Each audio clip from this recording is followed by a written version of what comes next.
Most people think deep sleep happens simply because they're tired. It doesn't. Deep sleep happens when your brain believes the environment is safe enough to shut down vigilance. And the hormone that largely decides that is cortisol. Cortisol is often misunderstood. People treat it like the stress hormone, but biologically it functions more like a timing hormone. Its real job is to regulate alertness across the 24-hour circadian cycle. In a healthy rhythm, cortisol spikes in the morning to wake you up and gradually declines throughout the day. By night, it should be near its lowest point.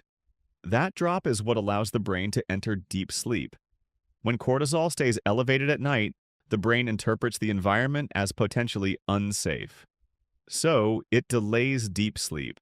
You may fall asleep, but the brain refuses to fully power down. To understand how to lower cortisol at night, you first have to understand the deeper system controlling it. The hidden system behind cortisol. Cortisol is controlled by a three-part system called the HPA axis: hypothalamus, pituitary gland, adrenal glands. This system constantly evaluates your environment for signals of threat or safety. When the brain perceives stress, the hypothalamus releases CRH. CRH signals the pituitary gland. The pituitary then signals the adrenal glands, and the adrenal glands release cortisol. This entire cascade can happen in seconds. But here's the important part. The brain does not distinguish well between physical threat and psychological stimulation. Late-night emails, overthinking, social media arguments, bright artificial light. To the HPA axis, these can all look like survival signals. So cortisol stays elevated long after the sun goes down. The circadian clock that controls cortisol.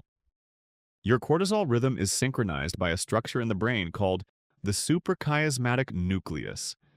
This tiny cluster of neurons sits inside the hypothalamus and acts as the master clock of the body. It receives direct information from the eyes about light exposure. When morning light hits the retina, the clock signals the body to increase cortisol. This is called the cortisol awakening response. But the same clock must also lower cortisol at night. And that only happens when the brain receives consistent signals of darkness and safety. If those signals are inconsistent, cortisol declines more slowly, which delays deep sleep.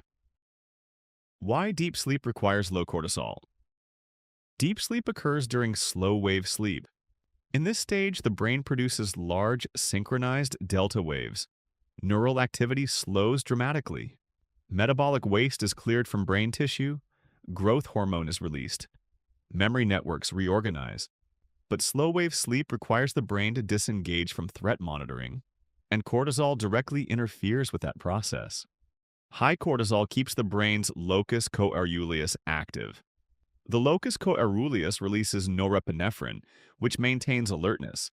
As long as this system remains active, the brain cannot fully enter deep sleep. So even if you're technically asleep, your brain remains partially on guard. That leads to shallow, fragmented sleep.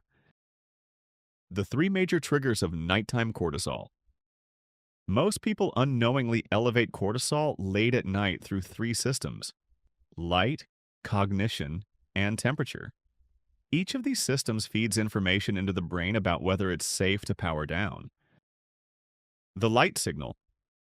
Light is the most powerful regulator of cortisol timing. The retina sends light information directly to the suprachiasmatic nucleus. Bright light at night tells the brain it is still daytime.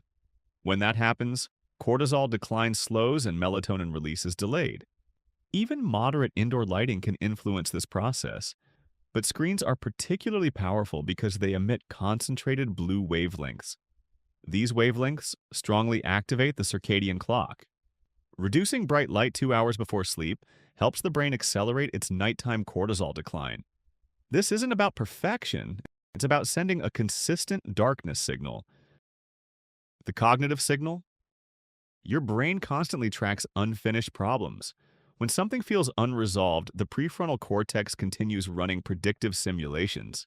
This mental activity signals uncertainty, and uncertainty activates the stress system, which raises cortisol.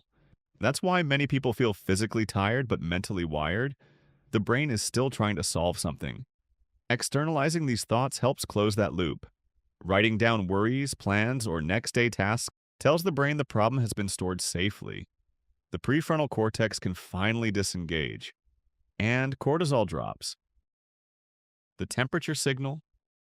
Your core body temperature naturally drops before sleep.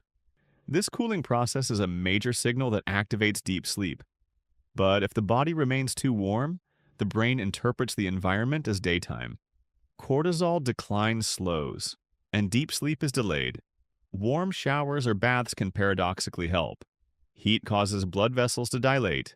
When you exit the shower, heat escapes rapidly from the skin. That cooling effect signals to the brain that nighttime has begun. The emotional safety signal. The brain also evaluates emotional safety before sleep. Humans evolved as deeply social organisms. Conflict, rejection, or unresolved emotional tension can keep the stress system active. The amygdala continues scanning for a potential threat, and cortisol remains elevated. This is why calming nighttime rituals are so powerful. Reading, slow breathing, listening to calm audio. These behaviors activate the parasympathetic nervous system. The vagus nerve slows the heart rate. Cortisol production decreases, and the brain receives a clear message. The environment is safe. The pattern that trains your brain. Deep sleep does not depend on a single habit. It depends on patterns. Your circadian system learns through repetition. When the same signals appear every night, the brain begins predicting sleep earlier. Cortisol starts dropping sooner. Melatonin rises more consistently, and deep sleep becomes easier to access. Over time, the body begins preparing for sleep before you even reach the bed. Not because you forced it, but because the biological clock has learned the pattern. Deep sleep is not something you command. It's something your brain allows. When cortisol falls, vigilance fades, and the brain finally enters its deepest state of repair. So the real strategy for deep sleep is simple. Reduce the signals of threat. Increase the signals of safety.